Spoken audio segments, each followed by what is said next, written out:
Halo, assalamualaikum teman-teman. Jumpa lagi dengan saya Ilham Haris. Selamat datang di channel Purnomo The Series. Gimana kabar kalian? Semoga selalu sehat dan baik-baik saja ya. Kali ini kita akan meneruskan merangkum manhwa Shingji Jiwa Sun Wukong atau The Great Episode part 36 ya guys. Dan gak usah berlama-lama lagi, langsung saja gas cuy. Di episode sebelumnya diperlihatkan bangunan misterius mirip candi tiba-tiba menabrak istana surga, dan muncullah dewa yang berjuluk Malaikat Maut yang akan menyerang Tathagata. Dan kini burung gagak raksasa 5 kepala pun mencengkeram bahu budak emas Tathagata. Budak emas pun mencoba bertahan dengan serangan itu sambil meletakkan orang yang berada di tangannya ke tempat yang aman. Budak emas pun langsung melirik burung gagak itu dan makdawar. Seketika sang Buddha pun memukul gagak raksasa itu dengan kedua telapaknya. Hal itu lalu membuat dewa Malaikat Maut pun melompat dari tunggangannya dan meluncur untuk menyerang Tathagata. Ia pun berkata, "Para dewa bumi tengah sepertinya hanya menghabiskan waktu untuk bersantai dan bersenang-senang. Sangat lemah. Lihatlah bagaimana kekuatan duniamu dikalahkan olehku." Sang Malaikat Maut pun mengeluarkan senjatanya berupa pecut berwarna ungu dan ia pun segera menyabetkan pecutnya kepada budak emas. Hal itu membuat tubuh budak emas pun dibuat hancur. Tathagata pun dengan cepat keluar dari tubuh budak emasnya sambil berkata, "Hei, tamu dari dunia lain, kau kasar sekali, sungguh tidak sopan." Sang dewa kematian pun balas berkata, "Hehe, berurusan dengan belatung tua tikus serangga sepertimu, apa gunanya kesopanan?" Ia pun lalu juga bersiap akan memukul Tathagata. "Kau juga tak punya malu," teriak Tathagata akan memukulnya juga. "Biarkan aku melihat apa yang bisa kalian lakukan," teriak dewa kematian lagi. Dan mak jeder. Adu pukulan mereka pun menimbulkan ledakan yang sangat dahsyat dan mengeluarkan cahaya yang besar. Dan kini masing-masing mereka pun terpental mundur. Tathagata pun berkata, "Dewa dari Tianzhu memang tak tertandingi, serangannya sangat kuat." Tathagata pun lalu bertanya, "Hei, kenapa kalian menyerang kami?" Dewa kematian pun berkata, "Dewa yang tak tertandingi, yang pantas mendapat julukan seperti itu memang hanya kami." Dan sambil menatap tajam kepada Tathagata, ia pun berkata lagi, "Aku bertanggung jawab atas kematian Dewa Dharma Pusan. Aku akan membalaskan dendam dan berperang dengan kalian sampai mati. Ini untuk Dewa Dharma Pusan yang telah hilang untuk selamanya." Dan tiba-tiba saja terlihat kelopak bunga berwarna pink yang berterbangan. Dan siapa lagi kalau bukan Dewa Sasin. Dewa Sasin yang baru muncul itu pun berkata, "Pernyataan yang sangat sombong. Kesombonganmu tak ada ampun lagi. Kalian telah benar-benar mengganggu kami." Dan ternyata Dewa Sasin pun tak sendirian. Ia pun datang bersama dengan Jenderal Mata Tiga beserta para tentara surga.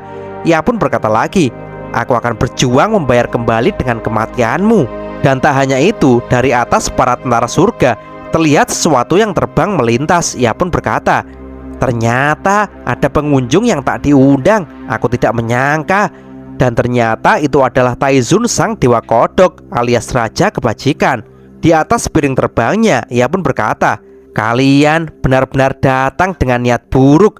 Pria macam apa kalian?" Dan bersamaan dengan itu, dari istana candi itu muncul beberapa sinar cahaya emas. Cahaya itu tiba-tiba saja berubah menjadi sosok para dewa dari dunia lain dengan tatapan mata yang bengis ke arah surga. Salah satu dewa pun berkata, "Akhirnya aku melihat dewa dari dunia lain."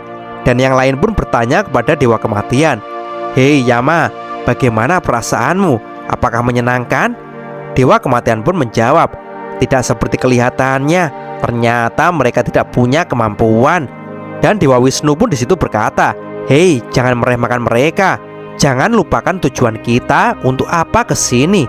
Dan tiba-tiba saja dari atas para dewa itu muncullah cahaya yang sangat terang. Dan dari cahaya itu keluarlah suara, "Wisnu, kata-katamu salah." Hal itu langsung mengejutkan semua para dewa surga. Dan suara itu berkata lagi, "Pertempuran ini adalah tentang nasib dua dunia." Dan boom, dari cahaya emas yang sangat terang itu muncul sesosok dewa agung, yaitu sang dewa Brahma. Ia di situ berkata, "Untuk masa depan dunia yang cerah dan damai, kita tidak boleh gagal. Hei kalian, dewa bumi tengah, Kalian begitu kejam, rendah, tercela dan tidak jujur. Perang ini adalah kalian yang meminta. Maka biarkan kalian bertemu dengan murka para dewa dari Tianzhu." Seketika muncullah para tentara perang dari istana candi itu. Mereka lalu mengangkat pedang dan memukul-mukulkannya ke tamengnya, pertanda kalau mereka benar-benar bersiap untuk berperang. Dewa Brahma pun berkata lagi, "Ini adalah nasihat terakhir. Hei Dewa Bumi Tengah yang telah membunuh Raja Dharmapusan dan penjaga api, kalian menyerahlah. Jika tidak, kalian akan mengalami nasib kepunahan." Taizun pun lalu terbang mendekat kepada Dewa Brahma dan berteriak, "Hei, ini tidak dapat diterima. Aku tidak tahu apa yang kamu bicarakan. Hei para Dewa Tianzhu, tidak ada yang mengizinkan peperangan ini. Kami belum pernah ke lubang dimensi dunia lain dan mengelola dua dunia yang berbeda. Tidak ada alasan bagimu untuk menyinggung kami."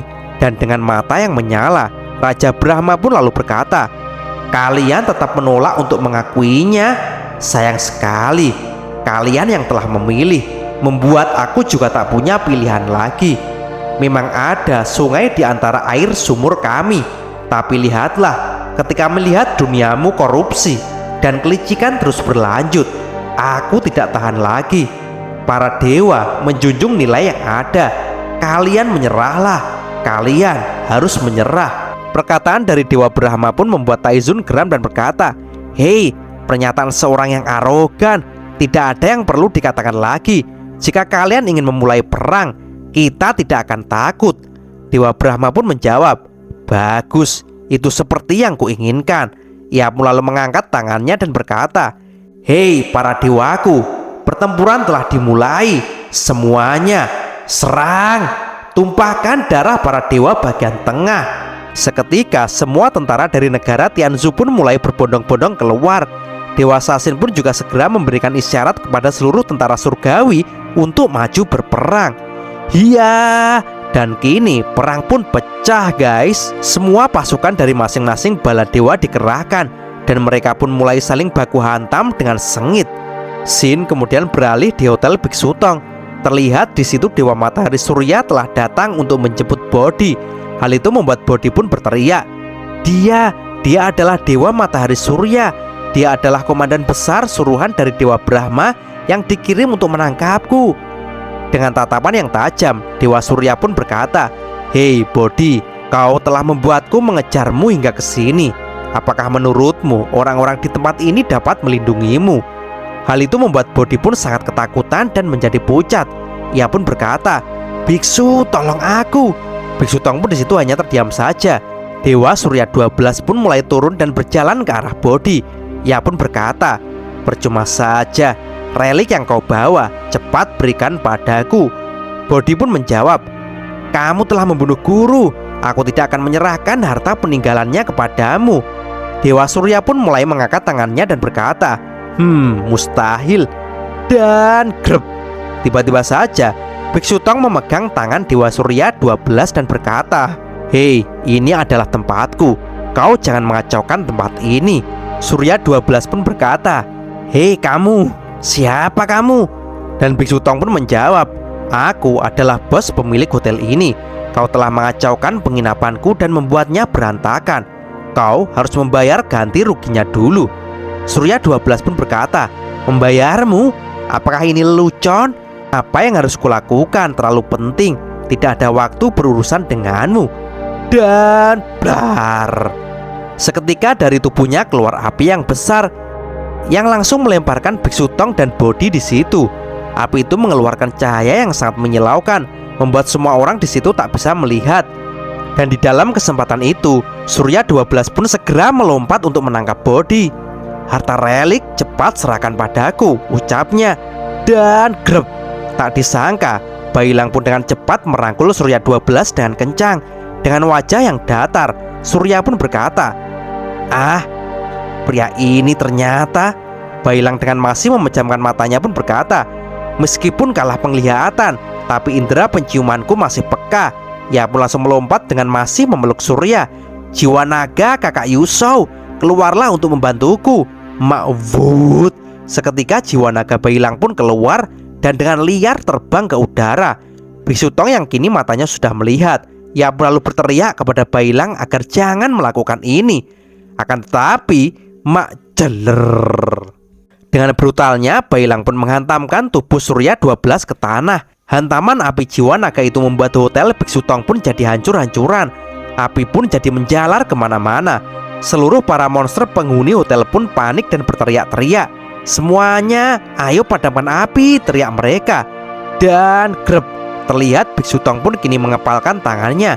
Biksu Tong pun kini terdiam menahan kemarahannya sambil berkata dalam hati, hotel yang kubangun dengan susah payah harus hancur begitu saja. Aku sungguh tak terima.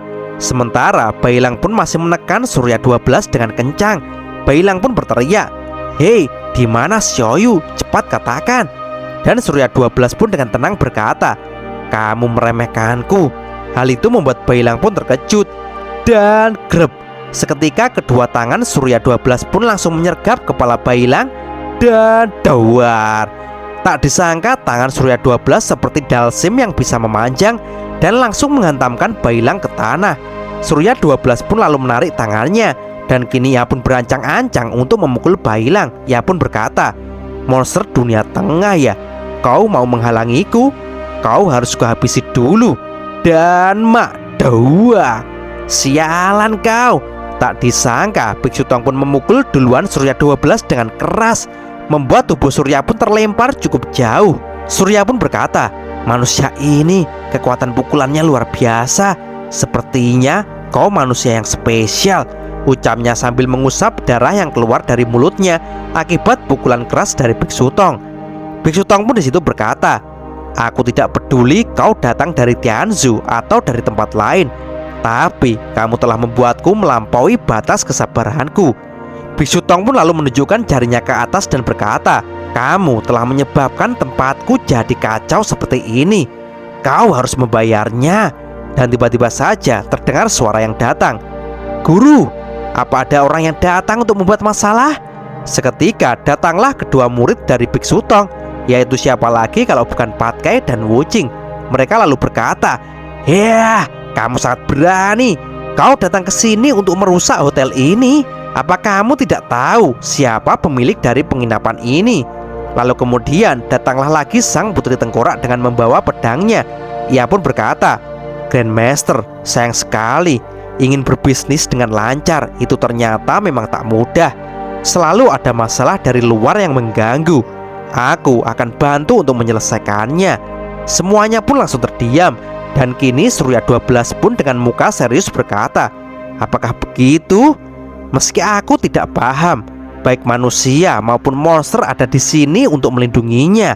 Sepertinya aku harus memukul dengan keras kalian semuanya. Persetan dengan orang-orang ini. Seketika Surya 12 pun merilis energi apinya. Hal itu membuat mata dan tubuhnya menyala seperti api. Sekilas tentang para dewa Tianzhu dari dunia lain. Yang pertama adalah Dewa Brahma. Sosoknya yang mempunyai 4 wajah. Dia merupakan dewa pencipta, pengetahuan, dan pemimpin para dewa. 4 wajah itu sendiri mewakili hati, kebijaksanaan, tubuh, serta kepercayaan diri. Selanjutnya adalah Dewa Siwa. Dewa dengan 4 tangan ini merupakan dewa penghancur, perusak, dan pelebur. Dia sangat suka menari-nari. Dan yang ketiga adalah Dewa Wisnu, yang merupakan dewa pemelihara. Ketiga dewa itu adalah merupakan dewa tertinggi dan terkuat di alam semesta di negara Tianzhu. Selanjutnya ada Dewa Surya. Dia adalah dewa matahari. Ia bertugas untuk mengirimkan cahaya matahari ke dunia. Dan dia merupakan adik dari Raja Dharmapusan Karmapa. Selanjutnya ada Dewa Yama, sang dewa kematian. Disebut dengan sang malaikat pencabut nyawa dan juga bertugas mengatur hukum kematian. Selanjutnya ada Dewa Indra. Dia adalah dewa petir. Dia terkenal dengan kekuatan tangan 10 petirnya yang mampu menyerang dengan sangat dahsyat. Selanjutnya adalah Dewa Bayu atau Feng Tian. Tubuhnya yang kecil itu selalu bersama tunggangannya berupa ular raksasa. Ia adalah dewa angin yang bisa mengendalikan cuaca. Dan kini para dewa dari 2 alam semesta, yaitu Kerajaan Tianzhu dan Istana Surga, telah memulai peperangan, guys. Hal itu disebabkan para dewa Tianzhu berpikir bahwa para dewa surgalah yang telah membunuh Dewa Dharmapusan dan merebut api abadi. Dan kini peperangan besar akan terukir ke dalam sejarah yang kelam. Dan kini terlihat para tentara surgawi pun telah membentuk formasi untuk menahan serangan para musuh. Mereka pun maju bersama-sama. Tapi tiba-tiba saja makblar. Dengan kekuatan petirnya, Dewa Indra dengan mudahnya menghempaskan formasi dari tentara surga itu. Ia pun berkata, "Formasi yang bagus. Jika kalian mendapatkan latihan yang cukup, aku berharap itu bisa lebih hebat lagi. Semoga serangan kalian selanjutnya tidak mengecewakanku." Dan tiba-tiba datanglah seseorang dari atas Dewa Indra. Hiya, mak ceder. Dan ternyata itu adalah sang Jenderal Mata Tiga yang langsung menyabetkan tombaknya. Tapi dengan cepat Dewa Indra pun segera menangkisnya. Akhirnya datang juga, ucap Dewa Indra. Dan Jenderal Mata Tiga pun menyahut, "Aku di sini hanya ingin segera menyelesaikan pekerjaanku, dan kamu adalah pekerjaanku. Jika kamu ingin tahu kamu akan mati di tangan siapa, kau bisa memanggilku Sang Jenderal Mata Tiga." Dan dong, terlihat kini beduk ditabuh oleh seseorang. Pukulan beduk itu membuat beberapa tentara Tianzhu pun terpental. Dan itu adalah Jenderal Barat. Ia pun terus memukul beduknya. Seketika muncullah kekuatan-kekuatan ledakan yang menghempaskan para musuh di situ. Jenderal Barat yang saat ini terlihat gendut dan mata yang diikat oleh tali, ia pun dengan penuh semangat berteriak, "Haha, bagaimana gelombang pukulan ketipungku? Rasakan itu." Hei para tentara Tianzhu, kalian datang ke tempat yang salah. Istana surgawi ini adalah tempat pemakaman kalian. Dan tiba-tiba saja wud doang. Seketika beduk-beduk Jenderal Timur pun disabet oleh seseorang. Hal itu membuat Jenderal botak itu kesal dan berkata, "Oh, kau telah menghancurkan formasi bedukku." Dan ternyata itu adalah ulah dari Dewa Bayu yang datang dengan ular raksasanya. "Hei Jenderal, apa yang tersisa dari tubuh tuamu yang gemuk itu? Sepertinya kau tidak sulit untuk dikalahkan," ucap Dewa Bayu. Dan kini Dewa Bocil bertangan 4 itu pun lalu memasang kuda-kuda dengan belatinya. Ia pun berkata lagi, "Aku tidak akan menunjukkan belas kasihan. Aku siap mati dalam peperangan ini." Dan terlihat kini Jenderal Barat pun berjalan menuruni tangga dengan pedang kaisar di punggungnya. Ia pun berkata, "Perang itu mengerikan. Mengapa ini terus saja terjadi?" Dan tiba-tiba saja seorang tentara Tianzhu datang menyerang Jenderal Timur. "Hei dewa, matilah kau!" teriaknya. Dengan santai Jenderal Timur pun berkata, "Aduh, tolong kasihani orang tua sepertiku. Bukankah kau bisa lihat bahwa aku hanya orang yang lembut?" Tentara Tianzhu itu pun berteriak, "Orang tua harus mati lebih dulu. Jangan di sini, kau menghalangi saja." Wajah Jenderal Timur pun memerah dan berkata, "Baiklah, tapi ini belum waktunya teman kecil." Dan krak, seketika Jenderal Timur pun berubah menjadi mode tempur. Badannya pun menjadi sangat kekar dan berwarna merah, membuat bajunya pun robek. Dan dawar, Jenderal Timur pun langsung memukul dengan keras prajurit itu dengan pukulan api yang dahsyat. Ia pun berkata, "Kebijaksanaan para tetua adalah sesuatu yang iblis kecil seperti kalian tidak akan pernah bisa mengejarnya. Kau harus membayar mahal karena telah meremehkan orang tua." Dan tak lama kemudian Dewa Wisnu pun datang mendekat melewati para prajurit. Para tentara surga yang akan menahan Dewa Wisnu pun seketika berubah menjadi pasir. Ia pun dengan tenang berkata, "Tampaknya kau jenderal kuat di sini ya. Apakah hanya dengan bisa mengalahkan pilar surga sepertimu, maka bisa cepat mengakhiri perang ini?" Jenderal Timur pun menjawab, "Kamu bisa datang dan mencobanya." Dan Dewa Wisnu pun menyahut, "Kalau begitu, aku sang Dewa Wisnu akan menjadi lawanmu." Di sisi lain, keributan pun masih terus saja terjadi. Pukulan pecut dari Dewa Kematian pun menghancurkan bangunan-bangunan istana surga. Tathagata pun terus menghindari serangan itu. Dewa Yama pun berkata, Apakah kemampuanmu hanya seperti ini? Hahaha." Dan sambil terus menyabetkan pecutnya, ia berkata, "Hei, kenapa kau hanya bertahan dan tidak menyerang?" Dan sambil menangkis sabetan-sabetan dari Dewa Yama, Tathagata pun berkata, "Karena aku masih bertanya-tanya, apa alasan kalian melakukan peperangan ini?" Dewa Yama pun berkata, "Alasan?" Dan ia pun langsung berteriak, "Intinya adalah perang besar ini karena kalian telah berbuat yang tidak menyenangkan para dewa kami. Tidak ada alasan yang lebih baik."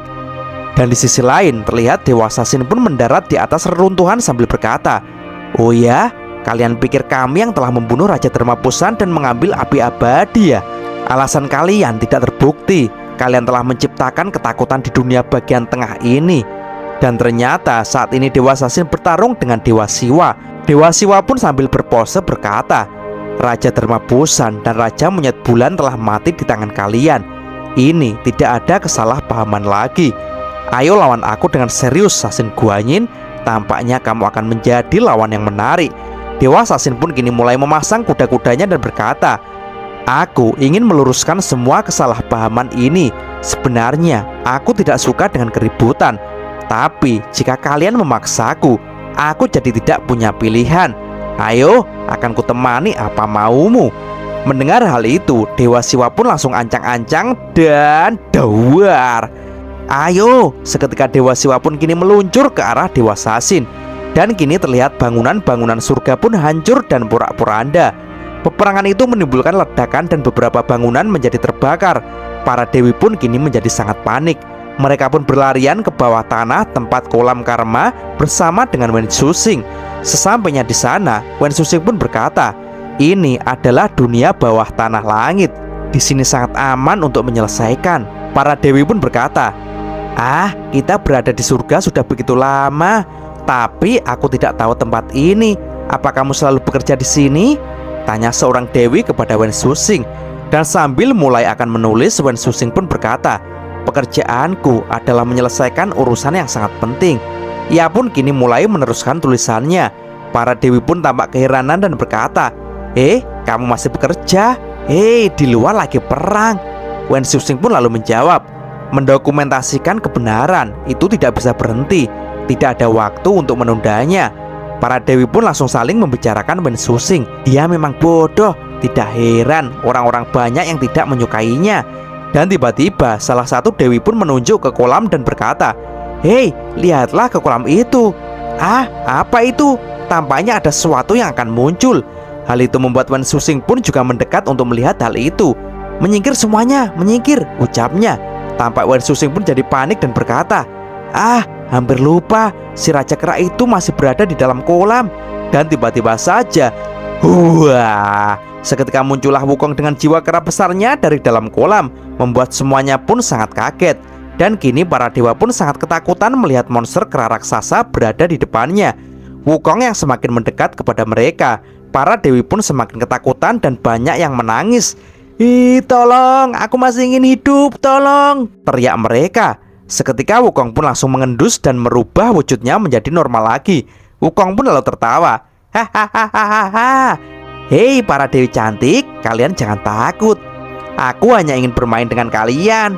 Wen Suxing pun lalu berkata kepada Wukong, Hei Wukong, bagaimana kamu bisa melakukan ini? Kamu malah menakut-nakuti wanita. Padahal saat ini di luar para dewa lagi perang. Wukong pun hanya meringis dan berkata, Hei, apakah kalian begitu penakut? Wah, apakah kamu benar-benar menangis, Dewi?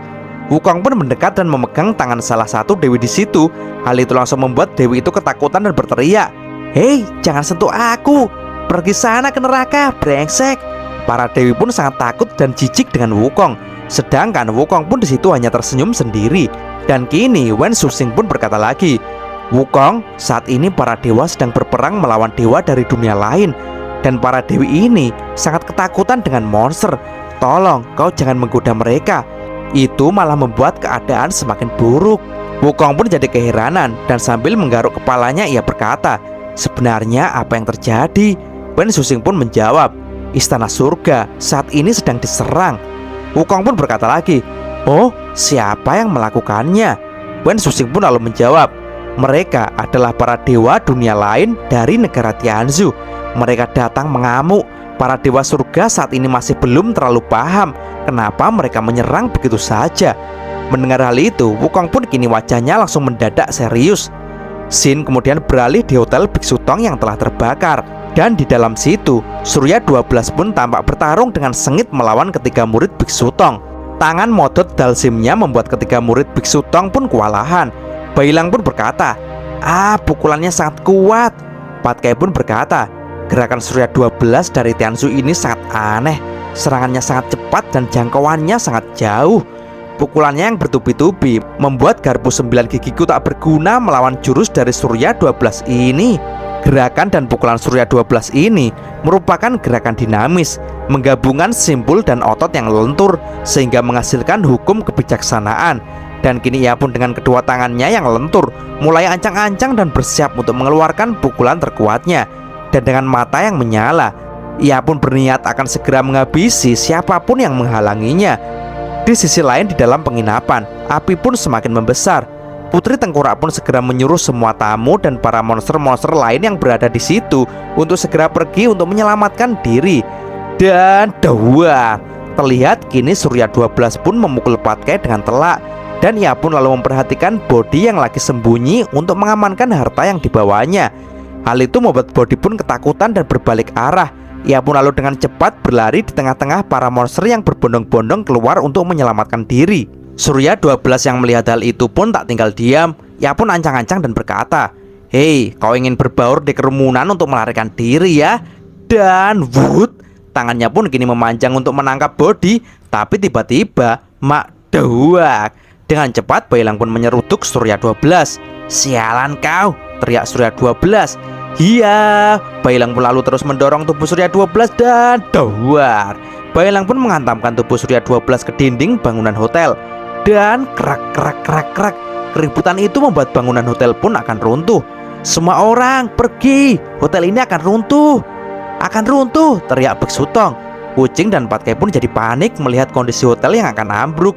Dan mak bler, benar saja, kini hotel itu pun akhirnya ambruk juga guys. Dan dari runtuhan itu, Surya 12 pun masih bisa bangkit. Sementara Bailang pun kini juga sudah berdiri di hadapan Surya 12. Ia pun berkata, "Hei, pembunuh utusan Brahma, aku tidak akan membiarkanmu menyakiti Bodi.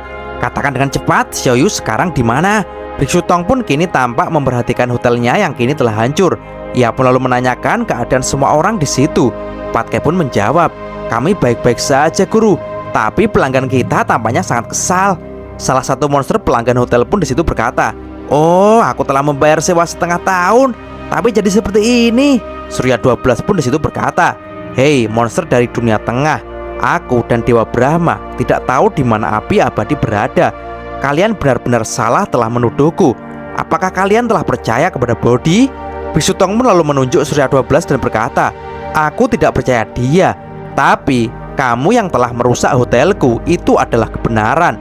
Surya 12 pun menganggap pernyataan Biksu Tong itu gila, karena ini adalah masalah tentang dunia, tapi Biksu Tong malah berpikiran tentang hotelnya. Dan tiba-tiba saja ada seseorang yang memanggil Surya 12.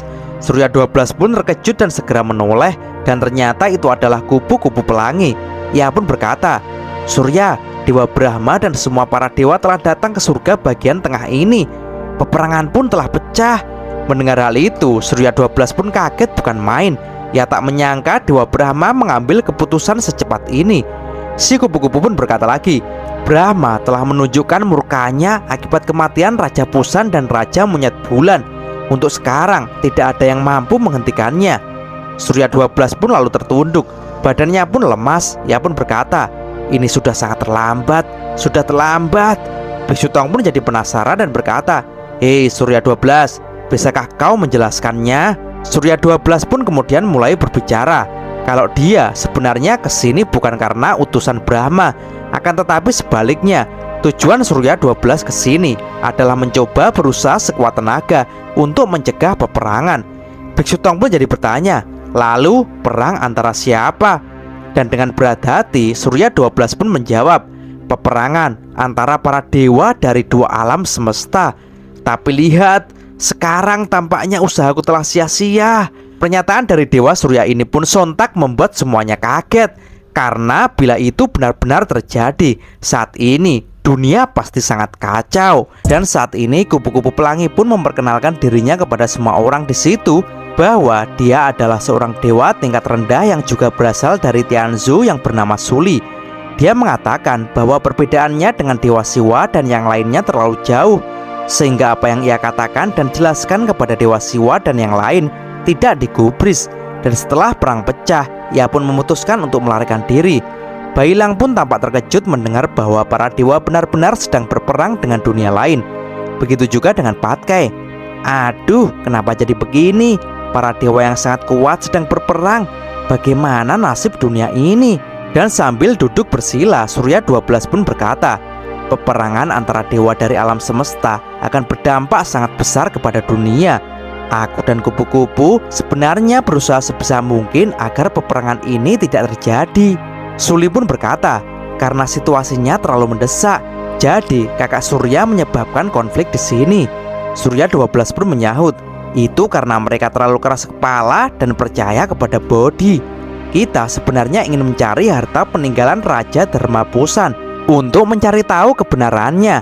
Bailang pun lalu berkata, berarti apakah para dewa tengah itu bukanlah yang menculik Xiaoyu? Dan kupu-kupu pelangi yang bernama Suli pun berkata, sejauh yang aku tahu harusnya tidak. Ia pun lalu bercerita, pada saat Dewa Brahma tahu api abadi sudah berada di posisinya, ia kemudian mengirim Raja Dharmapusan dan Dewa Monyet, Matahari, dan Bulan untuk menjemput sang api abadi. Akan tetapi saat mereka dalam perjalanan kembali ke negara Tianzhu, tiba-tiba saja ada orang yang menghentikan mereka. Orang itu berkata, Nona Xiaoyu, tolong tinggallah terlebih dahulu. Ada sesuatu yang sangat penting, aku butuh bantuanmu. Dan tiba-tiba saja Xiaoyu pun dibuat sangat kaget karena orang misterius itu tiba-tiba membunuh Raja Dharmapusan. Dan kini hanya tinggal kedua dewa monyet itu yang tampak sedang berjalan dengan keadaan terluka parah. Mereka pun mendekat kepada Dewa Brahma sambil berkata, Dewa Brahma, maaf, tugas kita gagal. Sontak saja hal itu langsung membuat Brahma menjadi sangat terkejut. Dewa Brahma pun kemudian menggendong monyet Bulan dan Matahari yang sudah terluka parah. Dan monyet itu berkata lagi dengan sisa tenaganya, sang api abadi telah hilang dirampok pada hari itu dewa, dan dia adalah dewa dari dunia tengah. Apa? Sahut Brahma. Dan monyet pun berkata lagi bahwa Raja Dharmapusan juga dibunuh oleh orang itu. Dan setelah berkata itu, kedua monyet itu pun mati dan melebur menjadi pasir dan meninggalkan relik batu bulat. Hal itu membuat Dewa Brahma pun menjadi sangat sedih bercampur dengan marah. Surya 12 pun lalu mencoba menenangkan Brahma dan berkata, Brahma, kita harus segera menemukan kebenarannya dulu. Tapi tiba-tiba saja Brahma pun seketika langsung murka dan berteriak, hei, apa yang dikatakan mereka pasti sebuah kebenaran. Dewa Bumi Tengah ingin mendapatkan kekuatan api abadi. Kita harus segera bertindak serius. Kemarahan itu membuat Dewa Wisnu, Siwa, Yama, Surya 12 serta Dewa Bayu dan Indra hanya terdiam. Dan mereka menunggu tindakan apa yang harus mereka lakukan. Dan dengan murkanya, Dewa Brahma pun berkata, nyawa dibayar dengan nyawa, dan darah harus dibayar dengan darah. Scene beralih di istana surga. Terlihat ledakan yang dahsyat menjalar di sepanjang bangunan di surga. Dan ternyata itu adalah Jenderal Timur yang ditekan oleh seseorang. Dan Jenderal Timur pun berkata, Wisnu, ternyata kekuatanmu lebih besar dari dugaanku. Dan sambil mengarah ke Jenderal Timur, Dewa Wisnu pun berkata, hei Jenderal Timur, Dewa Bumi bagian tengah, ternyata hanya segini kemampuanmu. Itu membuatku sangat mudah untuk mengalahkanmu. Tapi Jenderal Timur pun tak mau kalah. Ia pun seketika bersiap mengeluarkan Kamehameha dari kedua tangannya dan berkata, hei bocah, kau jangan terlalu bangga lebih dulu. Kamehameha, mak dawar. Jenderal Timur pun kini menebakkan tenaga dalamnya. Tapi tak disangka Wisnu pun sudah menghilang dan dawak. Dengan cepat Wisnu pun sudah berada di belakang Jenderal Timur dan langsung menyikut Jenderal Timur hingga terlempar ke tanah. Seranganmu terlalu lambat, ucap Wisnu. Jenderal Timur pun berusaha untuk bangkit dari reruntuhan. Aduh boyokku, ucapnya. Dan dengan mata yang kini menyala merah, Dewa Wisnu pun berkata, kamu tidak akan melihat gerakanku. Karena meskipun kekuatanmu kuat, tapi kecepatanmu hanya berada di ranah momentum. Jika diukur dalam satuan waktu, makhluk hidup umumnya semua diukur dalam senti atau milimeter dalam aktivitas kinerjanya. Dan mereka yang memiliki kekuatan supranatural dapat memasuki yang lebih kecil lagi, yaitu satuan mikro sampai nanometer. Tapi aku bisa bergerak di dalam kesunyian nirwana. Itu adalah waktu yang sangat kecil. Semua yang berada di depanku seperti berhenti. Kau bermainlah dengan baik. Semua gerakanmu, aku bisa membacamu.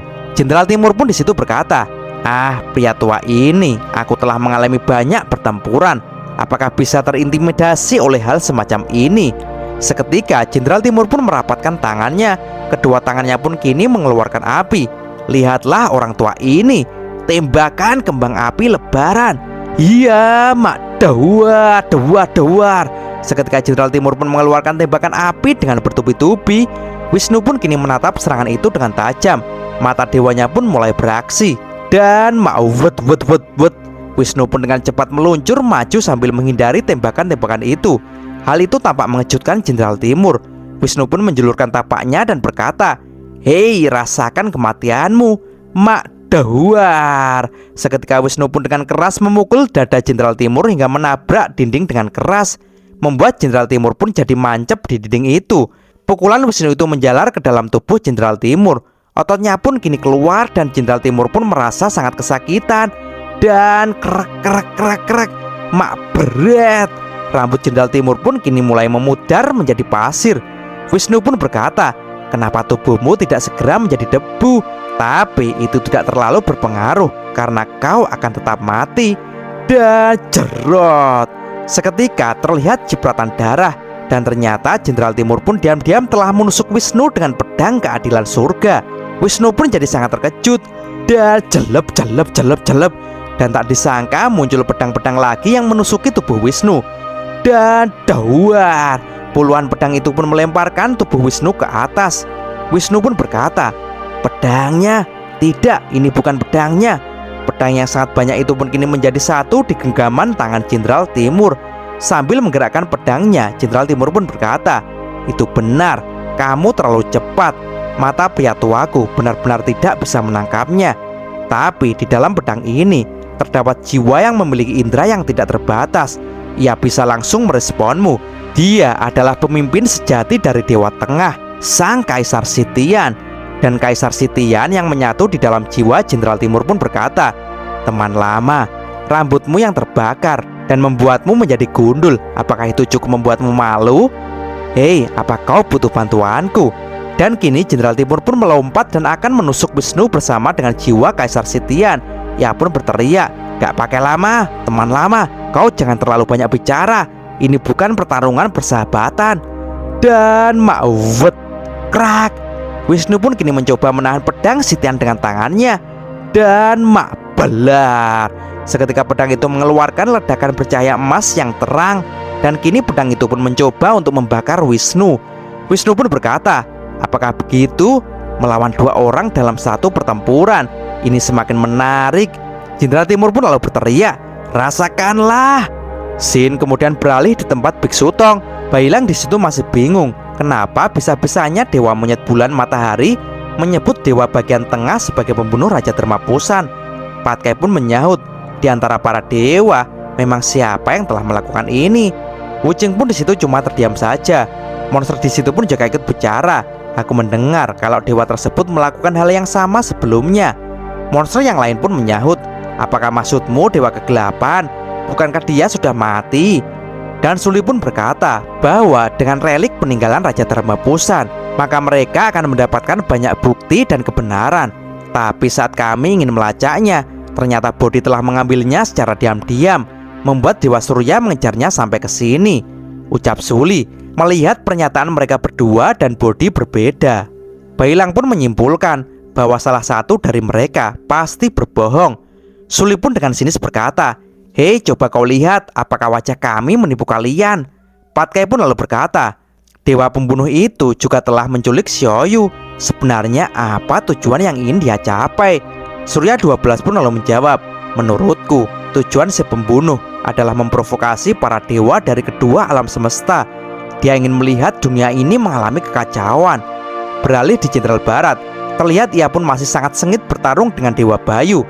Dan selep, Bayu pun berhasil menusuk tubuh Jenderal Barat dengan pedangnya. Jenderal Barat pun sambil menahan sakit dari tusukan itu, ia pun berteriak, "Hei bocah, kamu terlalu tergesa-gesa, rasakan ini." Dan dawar, Jenderal Barat pun menyerang balik dengan pukulan kedua tangannya tepat ke perut Bayu, membuat Bayu pun terlempar dan menabrak salah satu bangunan dengan sangat keras. Bayu yang terjerembab ke dalam bangunan itu pun menahan sakit sekaligus geram. Ia pun lalu berteriak, "Iya, mak dawar." Bayu pun bangkit dan mengempaskan reruntuhan yang menutupinya. Ia pun kini langsung bersiap dengan belati-belati di keempat tangannya untuk menyerang Jenderal Barat. Bayu pun berkata, tak kusangka kekuatan pukulan dari Pak Tua Gendut seperti pantulan dan mampu menyerang balik dengan kuat. Kalau begitu, aku akan segera membereskannya. Akan tetapi Jenderal Barat pun terlihat masih tampak semangat untuk meneruskan pertarungan ini. Ia pun lalu berteriak, oke, kalau begitu lihatlah kekuatanku yang sebenarnya. Hahaha. Dan mak doang. Kini Jenderal Barat pun memukul beduknya lagi dengan sangat keras. Kekuatan pukulan beduk kali ini mengeluarkan gelombang padat yang sangat besar. Bahkan gelombang itu mampu mengangkat beberapa bangunan ke atas. Dan dahwar, bangunan itu pun hancur dilumat oleh gelombang itu. Bayu yang juga sudah terperangkap ke dalam gelombang itu berkata, begitu tebal dan suara yang kuat. Gelombang ini masuk ke dalam jantungku. Mustahil. Aku, Bayu, tidak akan pernah kalah. Lihat, aku bisa menghancurkanmu. Bayu pun kini mengangkat semua tangannya dan berkata, angin, beri aku kekuatanmu. Dan wer. Seketika Bayu pun berputar-putar dengan sangat cepat seperti angin tornado, beralih kepada Biksu Tong. Ia pun saat ini duduk dan hanya terdiam saja. Bailang pun datang dan memanggil gurunya. Ia pun lalu berkata, guru, untuk sekarang petunjuk yang terpenting adalah Bodi. Dia kabur begitu saja. Aku akan segera mencari baunya untuk segera mengejarnya. Biksu Tong yang masih tidak semangat karena hotelnya telah hancur, ia pun berkata, baiklah. Bailang pun mengatakan lagi kalau ia akan pergi bersama dengan Surya dan kupu-kupu pelangi untuk segera menemukan Bodi agar kebenaran ini segera terungkap. Biksu Tong pun lalu menoleh kepada Patkai dan Wuching dan menyuruh mereka untuk juga ikut segera menemani Bailang. Patkai dan Wuching pun lantas menjawab, siap guru. Dan kini Putri Tengkorak pun datang menghampiri Biksu Tong dan berkata, guru, aku menemukan sesuatu. Biksu Tong pun bertanya, barang apa yang masih tersisa dari hotel yang hancur ini? Dan Putri Tengkorak pun menjawab, di antara puing-puing, aku masih menemukan satu kendi anggur Grandmaster. Mendengar hal itu, Biksu Tong pun langsung sumringah dan berkata, wah, bagus sekali. Putri Tengkorak pun berkata kalau ia tahu bahwa saat ini Biksu Tong sedang murung gara-gara hotelnya hancur. Dan Biksu Tong pun sambil mengambil cangkir anggur, ia pun menjawab, itu benar, Putri Tengkorak, kau memang sangat pengertian. Biksu Tong pun berkata lagi, tapi dibandingkan dengan hotelku yang hangus terbakar, ada satu keraguan lagi yang menggangguku. Dari awal aku tidak percaya dengan Bodi. Dia dengan relik dari Raja Pusan melarikan diri. Bagaimana dia bisa berpikir untuk datang kepadaku? Putri Tengkorak pun lalu berkata, apakah itu karena reputasi dari Grandmaster Tripitaka ini? Dan sambil meminum anggurnya, Biksu Tong pun terus berpikir. Ia pun lalu berkata, sepertinya tidak seperti itu. Putri Tengkorak pun lalu menyahut, jadi? Biksu Tong pun dengan wajah serius berkata, dia datang ke sini. Aku rasa dia sama sekali tidak datang benar-benar untuk mencariku. Sin beralih kepada Tathagata yang masih dengan sengitnya bertempur dengan Dewa Yama. Sambil terus menyerang, Dewa Yama pun berkata, Tathagata, kau tidak akan bisa bertahan seperti ini terus. Senjata cambuk kematianku ini akan terus menyerap kekuatanmu. Tubuh emasmu akan segera menghilang. Tathagata pun menatap tajam ke arah Yama dan berkata, kamu benar. Dan magreb, ia pun langsung menangkap cambuk dari Yama. Tathagata pun lalu menarik dan menahan cambuk itu sambil berkata, tampaknya kalian yang menyerang kami dahulu.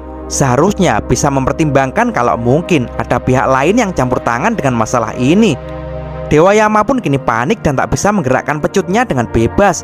Dan Tathagata pun berkata lagi, aku pikir ada kekuatan yang tidak diketahui yang mendorong peperangan ini. Namun kamu tampaknya tak menyadarinya. Apakah kamu tahu? Yama pun menjawab, aku tak tahu apa yang kamu bicarakan. Dan tiba-tiba saja datang seseorang lagi yang berkata, seperti yang diharapkan dari Tathagata. Aku segera mengerti maksudnya. Sontak hal itu membuat Yama sangat kaget, karena ternyata itu adalah Wukong yang sudah berada di punggung Yama dan berkata, hei dewa dari Tianzhu, kamu sekarang sedang dimanipulasi oleh Tathagata. Tidakkah kamu tahu? Halo dewa bertopeng dari Tianzhu, hehaha, ucap Wukong. Yama pun kaget lalu berteriak, apa? Hei, menjauhlah dariku. Siapa kau? Lepaskan sayapku. Tata Gata yang melihat kedatangan Wukong yang tiba-tiba itu pun juga dibuat terkejut. Wukong? Wukong pun lalu meringis dan berkata, sepertinya sayap hitammu gurih kayak rempeyek. Iya, ya. Seketika Wukong pun dengan gemasnya menggigit sayap dari Yama. Yama pun jadi berteriak kesakitan. Aduh, hei, apa yang kau lakukan? Yama pun segera berusaha mengusir Wukong menggunakan tangannya. Dan hap, tak disangka Wukong pun kini malah menggigit tangan Yama. Wow, sial, monyet ini menggigitku. Lepaskan mulutmu dari tanganku, ucap Yama. Seketika Yama pun mengobat-ngabitkan tangannya untuk melepaskan gigitan Wukong. Ia pun berkata lagi, hei, apakah monyet ini temanmu, Tata Gata? Tata Gata pun kini juga mendekat sambil mengepalkan tangan kirinya dan berkata, tentu saja, dia adalah seorang kesatria. Levelnya setara dengan kita para dewa. Dan dauak, Tata Gata pun menjotos muka Yama dengan keras. Sementara Wukong pun kini juga ancang-ancang dengan kedua kakinya. Ia pun berkata, itu benar, apa kau tahu betapa kuatnya Raja Monyet ini? Dan mak dawar, makan pisang ini dan kembali ke rumahmu, teriak Wukong. Tendangan double dari Wukong itu pun langsung membuat Yama terlempar dan menghantam salah satu gedung di surga. Tata Gata yang kini bersama Wukong, ia pun lalu berkata, Wukong, kamu tiba-tiba saja datang ke sini. Apakah kau sudah menemukan sesuatu di kolam sebab akibat? Wukong pun menjawab, benar, aku kesini tidak memberitahumu. Dan Wukong pun kini mulai bercerita. Tata Gata, kolam itu benar-benar menakjubkan.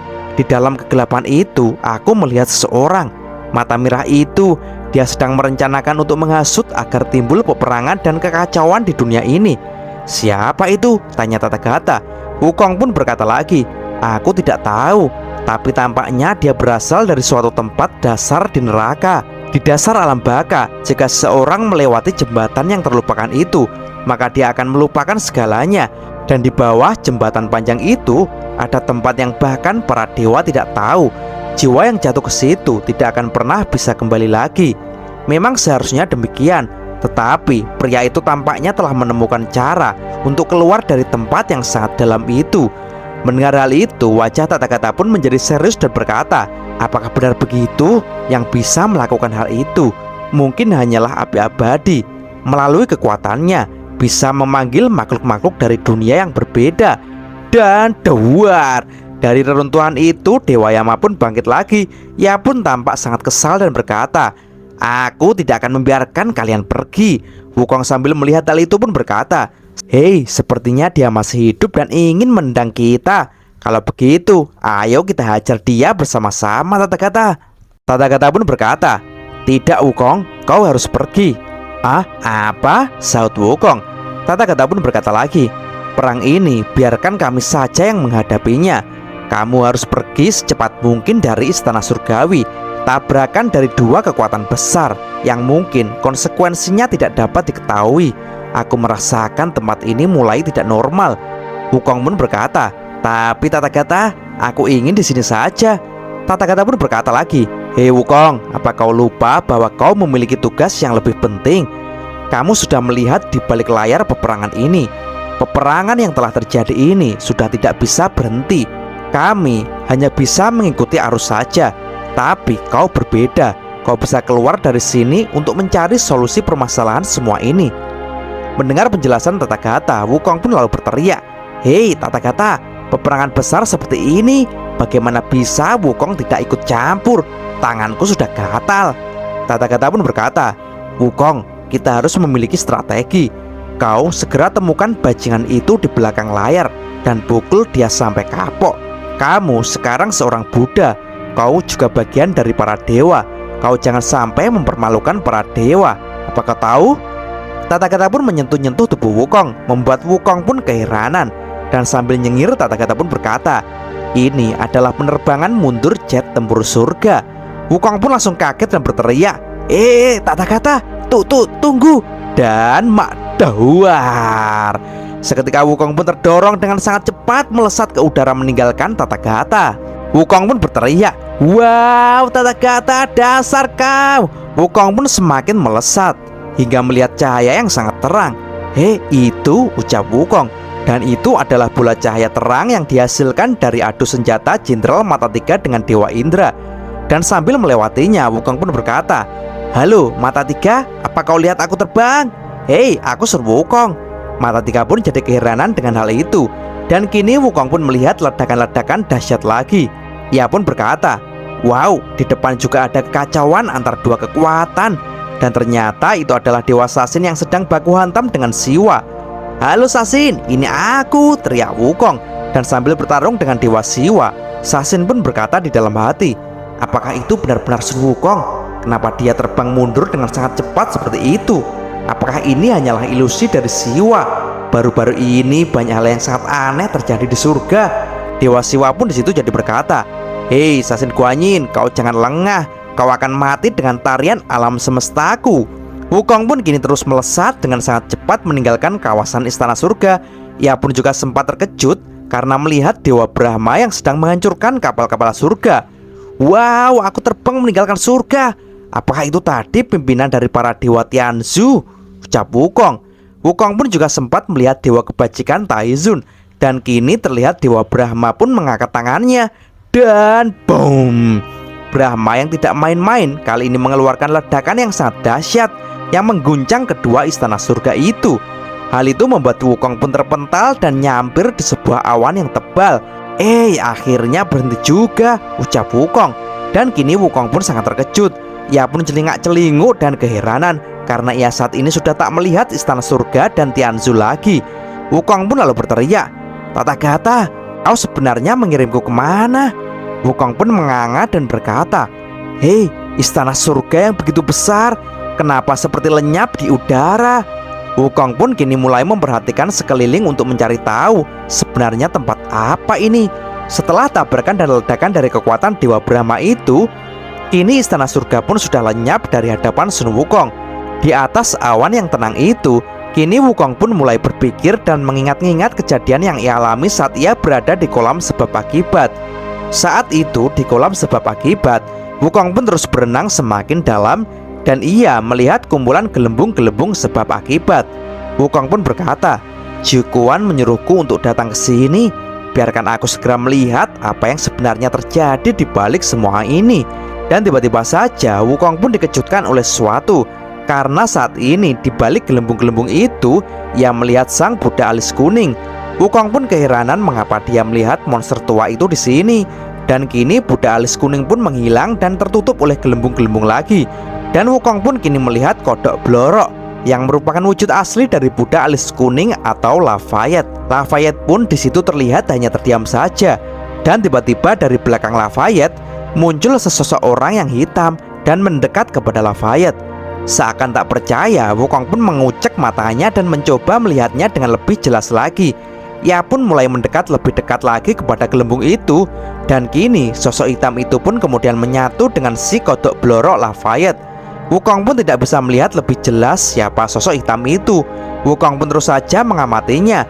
Dan tiba-tiba saja sosok hitam itu pun menoleh kepada Wukong dan berkata, "Hei, apa lu lihat-lihat? Aku mengenalmu."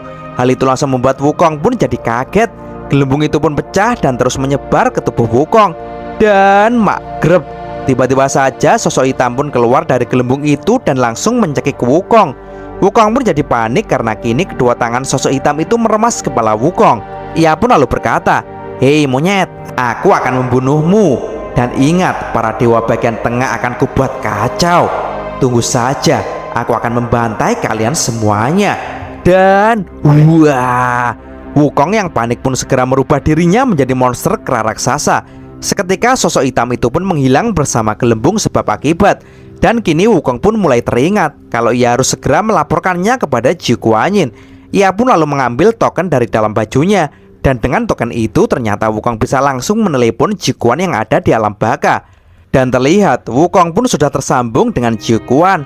Zhu Guan sambil tertunduk dan batuk-batuk ia berkata, "Bicaralah Wukong, aku di sini." Dan Wukong pun mulai bicara. "Saat aku berada di kolam karma, aku melihat seorang pria di jurang neraka. Dia berada di bawah jembatan reinkarnasi, tapi dia bilang dia akan segera datang. Kukira dia yang selama ini menyebabkanmu kekacauan di dunia bawah. Di sini para dewa juga menghilang. Aku rasa orang ini memang benar-benar akan menyiapkan sebuah rencana yang sangat besar. Apakah kamu tahu tentang dia, Jikuan?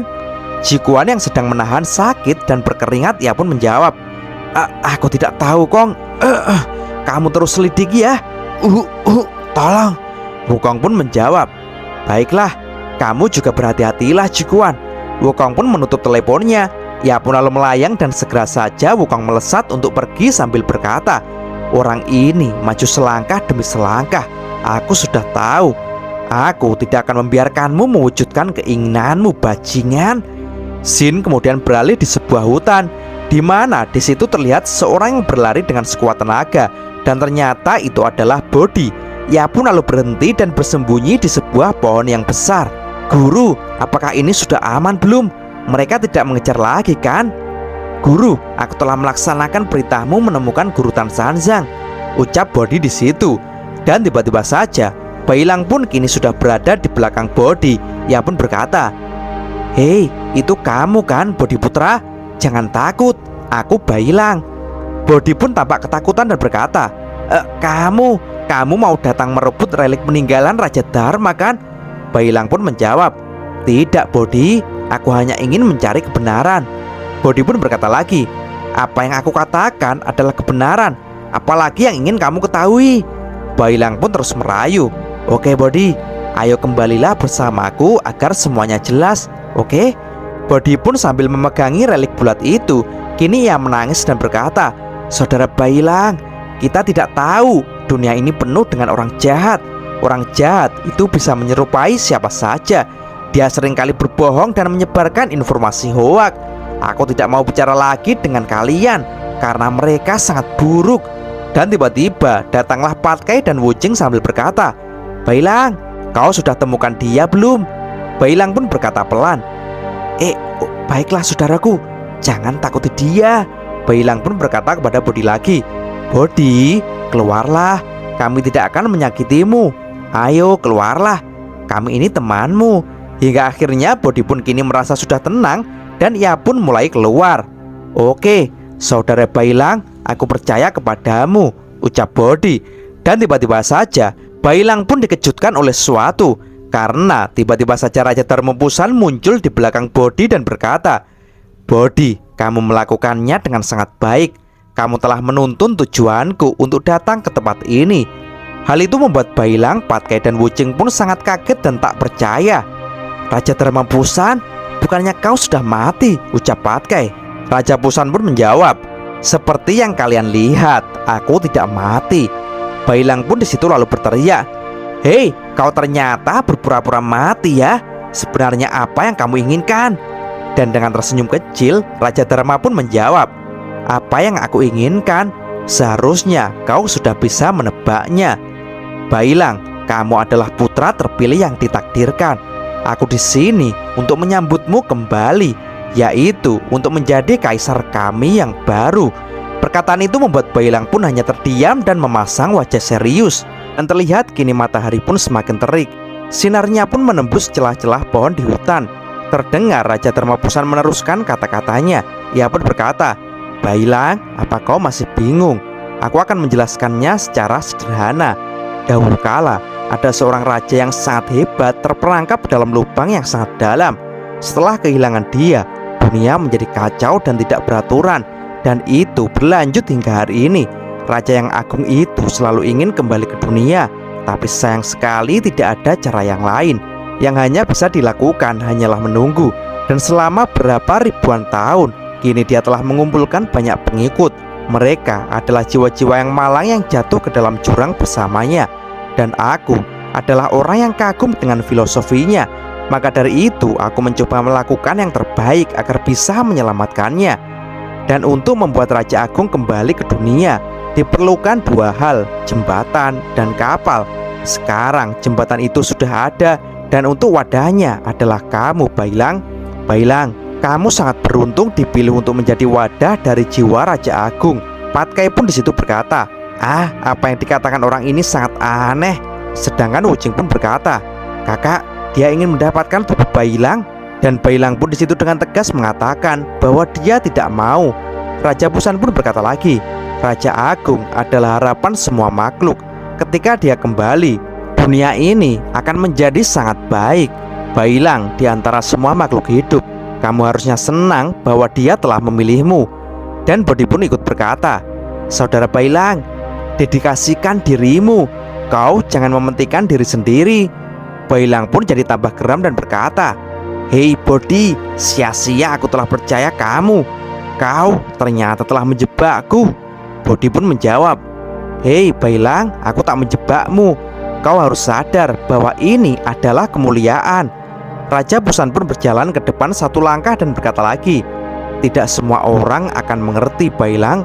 Semua orang mengira mungkin ini hanya untuk kepentingan pribadi. Akan tetapi ini semua harus kita lakukan untuk mengubah dunia ini. Bailang, sadarlah. Apa kau mengira tindakanku ini tidak untuk semua makhluk hidup? Ayolah, dengan mempersembahkan tubuhmu untuk Raja Agung, demi terciptanya kehidupan dunia yang sempurna, kau akan menemukan arti keberadaanmu di dunia ini. Mendengar penjelasan itu, Patkai pun langsung menyahut, omong kosong, hanya idiot yang bisa ditipu seperti ini. Hal itu membuat Raja Busan pun terdiam. Patkai pun lalu mengangkat jarinya dan berkata, hei, kuingatkan kau, Bailang adalah adik laki-lakiku.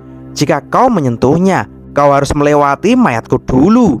Dan tiba-tiba saja Raja Busan pun dengan cepat sudah berada di belakang Patkai dan berkata, oke, jika itu yang kamu minta. Jelas saja hal itu membuat semuanya pun kaget. Dharma Busan pun lalu menatap tajam dan berkata, aku bahkan bertanggung jawab atas ruang hampa dewa. Kekuasaanku jauh dari apa yang kalian bayangkan. Dan dahuar, seketika Dharma Busan pun memukul dengan keras kepala Patkai dari belakang, membuat Patkai pun terlempar dan langsung terguling-guling ke tanah. Patkai pun berusaha untuk segera bangkit. Ia lalu berkata, dewa apanya? Pukulanmu lemas dan tak ada kekuatan sama sekali. Kalau begitu, lihat pembalasan dari babi tua ini. Dan tiba-tiba, mak jreng, tak disangka Patkai pun kini sudah berada di tempat lain. Hal itu membuatnya kebingungan. Ia pun melihat sekeliling. Ia pun lalu berteriak, hei, di mana aku berada sekarang? Dan kini giliran Wuching yang maju. Ia pun langsung menyerang Dharma Busan dengan goloknya. Tapi dengan mudahnya Dharma Busan bisa menghindari tebasan-tebasan Wuching. Bailang pun juga tak tinggal diam. Ia pun juga menerkam Raja Busan. Tapi Raja Busan pun tiba-tiba sudah menghilang dan muncul di belakang Wuching. Dan dahuar, hei kau juga menghilanglah dari sini, ucap Raja Busan sambil memukul punggung Wuching. Dan jeder, seketika Wuching pun langsung berpindah dan muncul dari lubang hitam dan jatuh ke sebuah tempat padang pasir. Wuching pun terkejut dan ia pun melihat lubang hitam itu pun semakin mengecil. Wuching pun dengan cepat berusaha untuk segera kembali ke lubang hitam itu. Tapi itu sudah terlambat. Lubang itu pun sudah menghilang dan tak tersisa sama sekali. Dan makpok, kini terlihat Raja Busan pun menampar Bailang hingga Bailang terjatuh ke tanah. Raja Busan pun lalu berkata, hei, aku tidak berharap keadaan jadi seperti ini. Keegoisanmu memang lumrah dan itu merupakan sifat dari sebagian besar umat manusia. Tapi jika kamu tetap tidak bersedia, aku akan tetap memaksa untuk mengambil tubuhmu. Bailang, sudah menyerahlah. Jangan melawan lagi. Tunduklah dengan patuh. Ikutilah hati kecilmu. Kau akan menjadi raja. Bailang pun kini berusaha untuk bangkit dan berkata, hei, kau tiba-tiba mengatakan sesuatu yang aneh padaku. Aku punya kehidupanku sendiri. Dan darahku bukan darah raja yang agung seperti katamu. Dan Raja Busan pun berkata lagi bahwa saat ini Bailang tidak punya pilihan lain. Bailang yang tertunduk itu pun sangat sedih dan geram. Ia pun berkata, aku masih mempunyai orang-orang yang kusayangi.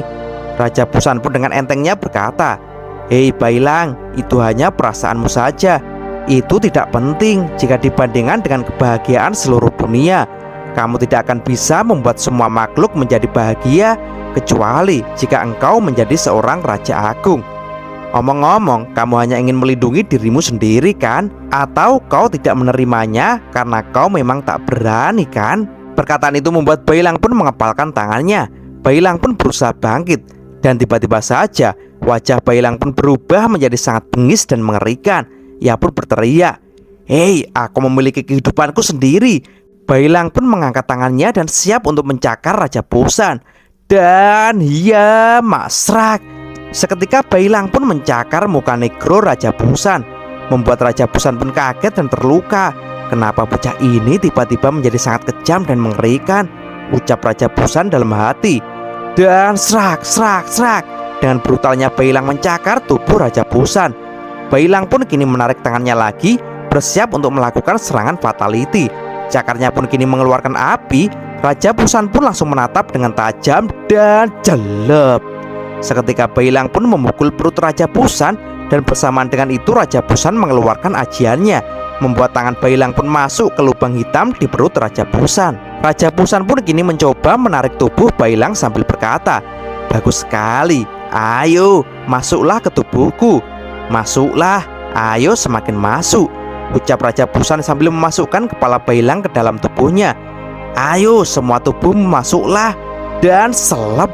Kini seluruh tubuh Beilang pun dimasukkan ke tubuh dari Raja Busan. Raja Busan yang masih terluka itu pun berkata, ternyata ini lebih sulit dari yang kubayangkan. Hampir saja serigala ini bisa membunuhku." Bodi yang melihat hal itu pun berkata, "Guru, berhasil." Raja Busan yang wajahnya berdarah-darah pun berkata, "Oh ya, kau benar, aku telah mendapatkannya." Dan tiba-tiba saja datanglah Surya 12 dan berkata, "Hei Busan." Jelas saja hal itu langsung mengejutkan Raja Busan dan Bodi. Surya 12 pun berkata lagi, "Ternyata kamu tidak mati. Ini semua adalah permainanmu ya. Ternyata kamu yang telah mengadu domba langit, membuat para dewa pun berperang satu sama lain." Raja Busan pun berkata, "Saudaraku, aku sangat senang bahwa kamu telah melihat kebenarannya." Surya pun berkata, "Mengapa?" Raja Busan pun tampak tersenyum dan berkata, "Untuk dunia agar lebih baik. Bahkan jika itu harus membuat seluruh tubuhku terluka, tapi aku juga sangat bahagia." Surya pun berkata, "Hei Busan, kamu adalah dewa tingkat tinggi di negara Tianzu. Kenapa kau masih melakukan hal semacam ini?" Busan pun menjawab, "Dewa? Apakah dengan menjadi dewa kita bisa membuat dunia menjadi tempat yang lebih baik? Kita hanyalah kumpulan para dewa yang istimewa dengan kekuatan besar, menggunakan sumber daya yang tak terbatas untuk mengalahkan dan menghancurkan. Kamu, aku, semua para dewa itu. Begitu juga dengan Brahma. Dunia sedang runtuh, sifat manusia sudah rusak. Siapa yang peduli? Yang menang hanyalah dia yang mempunyai kekuatan besar. Bukan begitu kan? Hanya Raja Agung yang bisa melakukan ini. Dia harus terlahir kembali. Dia bisa menggulingkan yang lama dengan kekuatannya dan membangun dinasti dari abu." Surya 12 pun keheranan dan berkata, "Dari abu? Hei Busan, kamu gila." Raja Busan pun berkata lagi, "Hei, aku tidak gila. Hanya saja aku berpikir lebih maju daripada kamu. Sekarang semuanya sudah disiapkan. Tidak ada yang bisa menghentikannya. Saudaraku, kamu tampaknya belum mengerti. Jika kau paham, kau pasti akan sangat menghargai kehebatan dari Raja Agung. Tapi aku masih bisa memberikanmu kesempatan. Masih ada lagi satu kursi kosong untukmu. Selama kamu ikut bergabung bersama kami, jiwamu akan awet muda." Mendengar pernyataan gila dari Raja Busan, mata Surya pun kini mengeluarkan api, dan ia pun berkata, "Aku sungguh sangat menyesal." Ia pun mulai berjalan maju dengan api amarah dari tubuhnya. Ia pun dengan serius berkata, "Sekarang aku akan membuatmu menghentikan kegilaanmu ini. Cepat lepaskan Beilang." Raja Busan pun berkata, Tunggu, ini sudah terlambat. Semua yang akan kau lakukan sudah sangat terlambat." Dan terlihat kini suasana pun menjadi tenang. Raja Busan pun berkata lagi, "Para dewa sudah tidak mengeluarkan suara. Dewa telah hilang. Kalau begitu, tidak ada dewa lagi di dunia ini. Dan kami sudah menyalakan api untuk membakar dunia lama dan menggantinya dengan dunia yang baru." Dan tiba-tiba saja muncullah angin yang berputar-putar dan berkumpul di satu titik. Surya dan Bodi pun keheranan melihat fenomena ini. Dan terlihat sebuah api muncul dan maut. Seketika muncullah badai api yang sangat besar dari dalam tanah di hutan itu. Api itu berkobar sangat besar dan menjulang ke atas. Busan pun berkata, "Ayo, mari sambut tatanan dunia baru. Selamat datang dinasti yang baru." Sementara di alam baka, kini terlihat jembatan reinkarnasi pun satu persatu hancur. Jiu Kuan Yin pun kini berjalan sepoyongan menahan sakit, hingga ia pun tak kuat lagi dan terjatuh bersama dengan Raja Wali berkaki empatnya. Jiu Kuan pun juga tampak mengeluarkan darah dari mulut dan juga kedua matanya. Dan tak disangka tiba-tiba saja di atas langit alam baka terlihat jiwa-jiwa alam baka berterbangan ke atas. Dan itu adalah jiwa-jiwa yang terjatuh di bawah jembatan reinkarnasi. Hal itu membuat Ji-Quan pun sangat panik. Ia pun lalu mengambil HP lipatnya untuk menghubungi Sun Wukong. Sun Wukong yang kini sedang menuju ke suatu tempat itu bersegera mengangkat panggilan itu. Wukong pun berkata, Ya, aku tahu Ji-Quan. Semua jiwa-jiwa itu kini berterbangan keluar dari alam baka dengan menggunakan kekuatan Xiaoyu. Aku sedang dalam perjalanan dan hampir sampai. Ji-Quan di situ menjawab, Wukong, kamu harus cepat. Jika tidak, mereka akan menerobos ke dunia manusia. Dan tiba-tiba saja kini Ji-Quan pun dikejutkan oleh sesuatu. Karena dari atas muncul sosok hitam dengan aura jahat yang sangat pekat. Dan ternyata itu adalah sosok misterius yang waktu itu mencekik Sun Wukong di kolam sebab akibat. Sosok hitam di situ berkata, Hei penjaga alam baka yang telah turun-temurun dari generasi ke generasi, kau yang bertugas mengirimkan kehangatan dari dunia ke tempat ketiadaan yang abadi ini untuk tetap mengawasiku.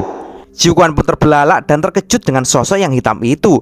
Sosok hitam pun kini menjulurkan jari telunjuknya ke kepala Ji-Guanyin. Ia lalu berkata, dan sekarang tugasmu sudah selesai. Wukong yang mendengar pembicaraan itu dari telepon langsung berkata, Ji-Guanyin, ada apa denganmu? Halo. Ji-Quan yang sudah pasrah itu pun berkata, Sun Wukong. Dan mak belar. Seketika dengan kejamnya sosok hitam itu pun meledakkan Ji-Quan dengan dahsyat. Dan kini Ji-Quan pun tewas seketika. Tubuhnya pun kini sudah tak bergerak dengan kepalanya yang sudah hancur. Sosok hitam itu pun lalu mengambil alih telepon Ji-Quan. Wukong pun tampak terdiam sebentar lalu berkata, Hei, itu kamu bajingan. Aku akan segera menemukanmu. Sosok hitam itu pun menjawab, Hehehe, aku sudah menunggumu. Ia pun lalu menghancurkan token itu menjadi debu sambil mengamati jiwa-jiwa dari alam baka yang kini berterbangan menuju ke dunia atas. Scene kemudian beralih di reruntuhan Hotel Biksu Tong. Monster kura-kura di situ berkata, Hei biksu, aku telah membayar setengah tahun sebelumnya. Sekarang hotel sudah hancur. Bagaimana tanggung jawabmu? Dan monster-monster lain pun kini juga protes dan menuntut ganti rugi kepada Biksu Tong. Biksu Tong pun di situ segera berusaha menenangkan mereka semua dan ia berjanji nanti pasti akan membereskannya. Dan tiba-tiba saja Biksu Tong pun dikejutkan sesuatu. Ia pun segera memperhatikan ke arah gunung. Dan benar saja, dari balik gunung itu muncul badai api yang sangat besar yang menjulang ke langit. Para monster-monster yang melihat peristiwa itu pun juga sangat panik dan kaget karena api yang sangat besar itu tepat berada di hutan monster. Hei, lihat itu bukan kebakaran yang biasa. Apinya sangat besar sekali. Bagaimana ini bisa terjadi? Teriak mereka. Sebagian dari mereka pun berlarian bermaksud hendak memadamkan api itu. Putri Tengkorak pun berkata, Biksu, bukankah ini? Biksu Tong pun tampak serius mengamati api itu dan berkata, Benar, itu adalah api abadi. Mengapa dia keluar di tempat ini? Dan kini Wukong pun sudah sampai di kawasan badai api abadi muncul. Wukong pun melayang di atas badai api yang sangat besar itu.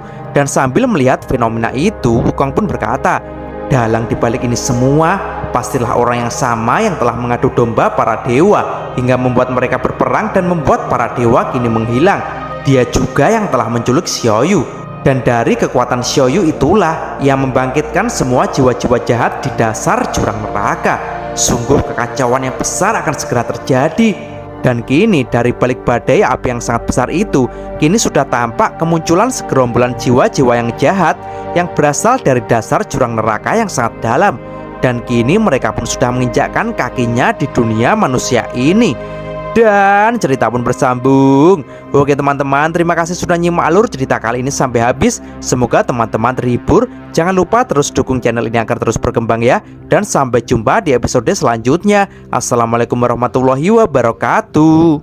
Jadi masalah dan tak jadi beban pikiran.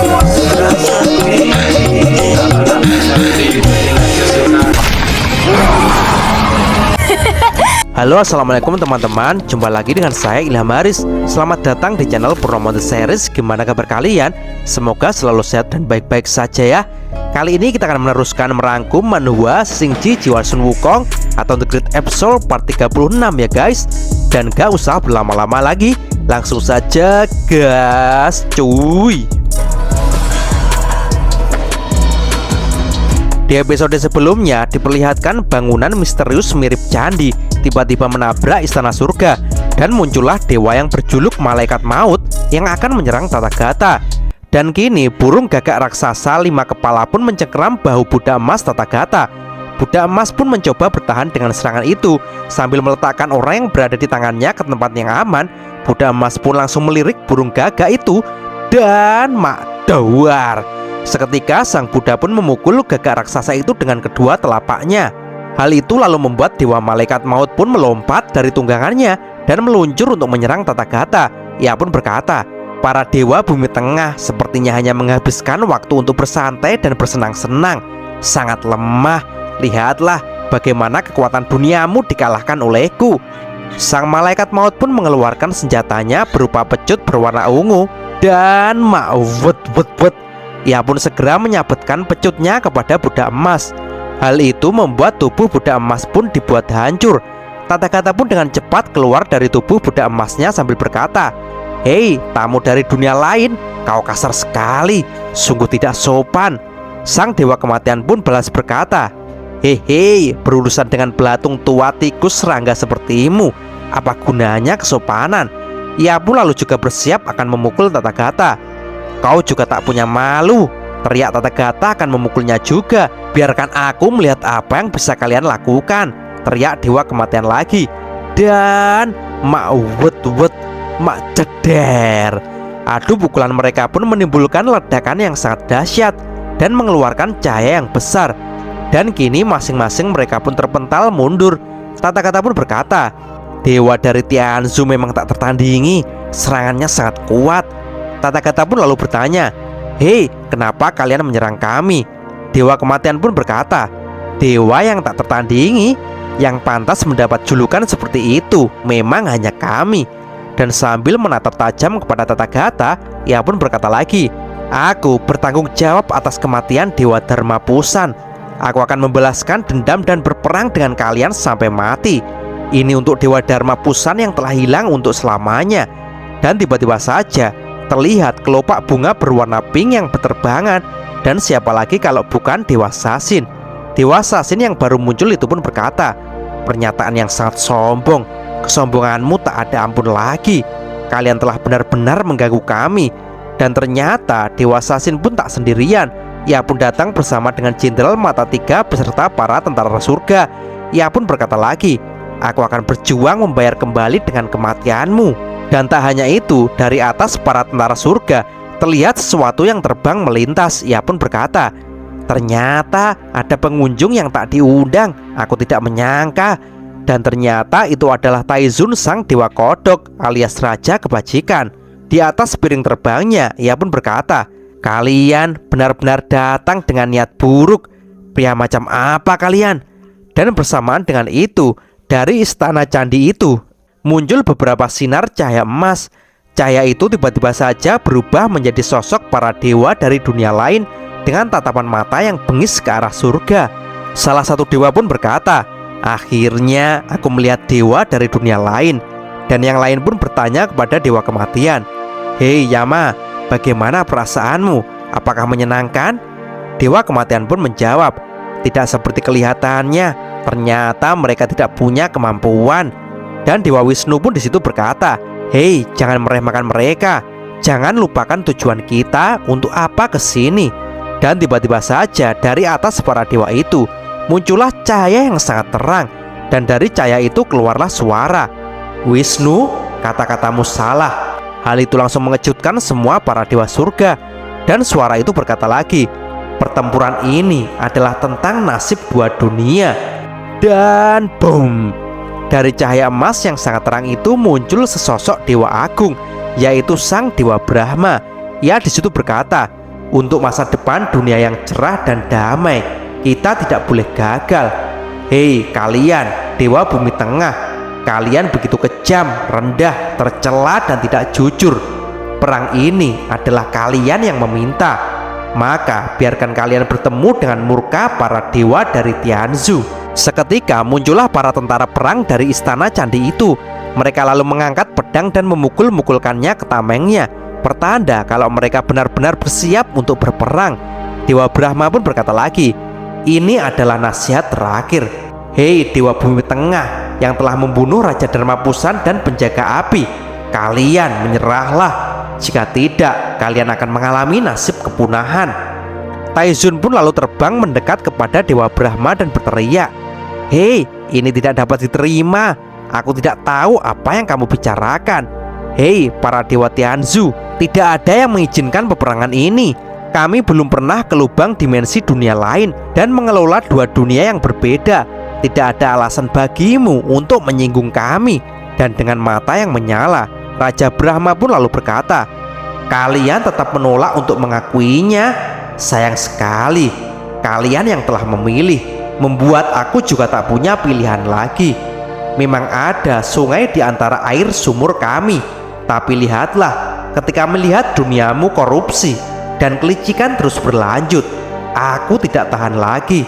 Para dewa menjunjung nilai yang ada. Kalian menyerahlah. Kalian harus menyerah." Perkataan dari Dewa Brahma pun membuat Taizun geram dan berkata, "Hei, pernyataan seorang yang arogan. Tidak ada yang perlu dikatakan lagi. Jika kalian ingin memulai perang, kita tidak akan takut." Dewa Brahma pun menjawab, "Bagus, itu seperti yang kuinginkan." Ia pun lalu mengangkat tangannya dan berkata, "Hei para dewaku, pertempuran telah dimulai. Semuanya serang, tumpahkan darah para dewa bagian tengah." Seketika semua tentara dari negara Tianzu pun mulai berbondong-bondong keluar. Dewa Sasin pun juga segera memberikan isyarat kepada seluruh tentara surgawi untuk maju berperang. Hiya! Dan kini perang pun pecah guys. Semua pasukan dari masing-masing bala dewa dikerahkan dan mereka pun mulai saling baku hantam dengan sengit. Scene kemudian beralih di Hotel Biksu Tong. Terlihat di situ Dewa Matahari Surya telah datang untuk menjemput Bodhi. Hal itu membuat Bodhi pun berteriak, Dia adalah Dewa Matahari Surya. Dia adalah komandan besar suruhan dari Dewa Brahma yang dikirim untuk menangkapku." Dengan tatapan yang tajam, Dewa Surya pun berkata, "Hei Bodhi, kau telah membuatku mengejarmu hingga ke sini. Apakah menurutmu orang-orang di tempat ini dapat melindungimu?" Hal itu membuat Bodhi pun sangat ketakutan dan menjadi pucat. Ia pun berkata, "Biksu, tolong aku." Biksu Tong pun disitu hanya terdiam saja. Dewa Surya 12 pun mulai turun dan berjalan ke arah Bodhi. Ia pun berkata, "Percuma saja, relik yang kau bawa, cepat berikan padaku." Bodhi pun menjawab, "Kamu telah membunuh guru. Aku tidak akan menyerahkan harta peninggalannya kepadamu." Dewa Surya pun mulai mengangkat tangannya dan berkata, "Mustahil." Dan grep, tiba-tiba saja Biksu Tong memegang tangan Dewa Surya 12 dan berkata, "Hei, ini adalah tempatku. Kau jangan mengacaukan tempat ini." Surya 12 pun berkata, "Hei kamu, siapa kamu?" Dan Biksu Tong pun menjawab, "Aku adalah bos pemilik hotel ini. Kau telah mengacaukan penginapanku dan membuatnya berantakan. Kau harus membayar ganti ruginya dulu." Surya 12 pun berkata, "Membayarmu? Apakah ini lelucon? Apa yang harus kulakukan terlalu penting. Tidak ada waktu berurusan denganmu." Dan blar, seketika dari tubuhnya keluar api yang besar yang langsung melemparkan Biksu Tong dan Bodhi di situ. Api itu mengeluarkan cahaya yang sangat menyilaukan, membuat semua orang di situ tak bisa melihat. Dan di dalam kesempatan itu, Surya 12 pun segera melompat untuk menangkap Bodhi. "Harta relik cepat serahkan padaku," ucapnya. Dan grep, tak disangka Bailang pun dengan cepat merangkul Surya 12 dengan kencang. Dengan wajah yang datar, Surya pun berkata, "Ah, pria ini ternyata..." Bailang dengan masih memejamkan matanya pun berkata, "Meskipun kalah penglihatan, tapi indera penciumanku masih peka." Ia pun langsung melompat dengan masih memeluk Surya. "Jiwa naga kakak Yusou, keluarlah untuk membantuku." Ma'vud. Seketika jiwa naga Bailang pun keluar dan dengan liar terbang ke udara. Biksu Tong yang kini matanya sudah melihat, ia lalu berteriak kepada Bailang agar jangan melakukan ini. Akan tetapi mak jeler. Dengan brutalnya Bailang pun menghantamkan tubuh Surya 12 ke tanah. Hantaman api jiwa naga itu membuat hotel Biksu Tong pun jadi hancur-hancuran. Api pun jadi menjalar kemana-mana. Seluruh para monster penghuni hotel pun panik dan berteriak-teriak. "Semuanya, ayo padamkan api!" teriak mereka. Dan grep, terlihat Biksu Tong pun kini mengepalkan tangannya. Biksu Tong pun kini terdiam menahan kemarahannya sambil berkata dalam hati, "Hotel yang kubangun dengan susah payah harus hancur begitu saja. Aku sungguh tak terima." Sementara Bailang pun masih menekan Surya 12 dengan kencang. Bailang pun berteriak, "Hei, di mana Xiaoyu? Cepat katakan." Dan Surya 12 pun dengan tenang berkata, "Kamu meremehkanku." Hal itu membuat Bailang pun terkejut.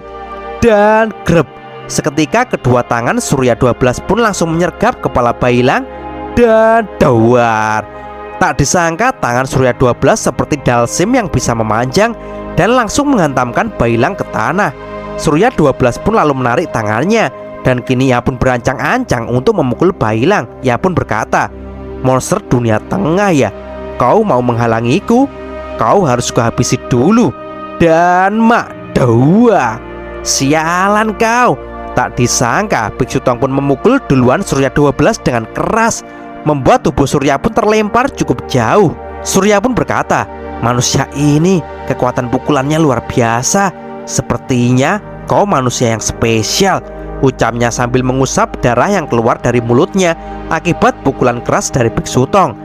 Biksu Tong pun di situ berkata, "Aku tidak peduli kau datang dari Tianzhu atau dari tempat lain, tapi kamu telah membuatku melampaui batas kesabaranku." Biksu Tong pun lalu menunjukkan jarinya ke atas dan berkata, "Kamu telah menyebabkan tempatku jadi kacau seperti ini. Kau harus membayarnya." Dan tiba-tiba saja terdengar suara yang datang. "Guru, apa ada orang yang datang untuk membuat masalah?" Seketika datanglah kedua murid dari Biksu Tong, yaitu siapa lagi kalau bukan Patkai dan Wucing. Mereka lalu berkata, "Ya, kamu sangat berani. Kau datang ke sini untuk merusak hotel ini. Apa kamu tidak tahu siapa pemilik dari penginapan ini?" Lalu kemudian datanglah lagi sang putri tengkorak dengan membawa pedangnya. Ia pun berkata, "Grandmaster, sayang sekali. Ingin berbisnis dengan lancar itu ternyata memang tak mudah. Selalu ada masalah dari luar yang mengganggu. Aku akan bantu untuk menyelesaikannya." Semuanya pun langsung terdiam. Dan kini Surya 12 pun dengan muka serius berkata, "Apakah begitu? Meski aku tidak paham, baik manusia maupun monster ada di sini untuk melindunginya. Sepertinya aku harus memukul dengan keras kalian semuanya. Persetan dengan orang-orang ini." Seketika Surya 12 pun merilis energi apinya. Hal itu membuat mata dan tubuhnya menyala seperti api. Dan cerita pun bersambung. Oke teman-teman, terima kasih sudah nyimak alur cerita kali ini sampai habis. Semoga teman-teman terhibur. Jangan lupa terus dukung channel ini agar terus berkembang ya. Dan sampai jumpa di episode selanjutnya. Assalamualaikum warahmatullahi wabarakatuh.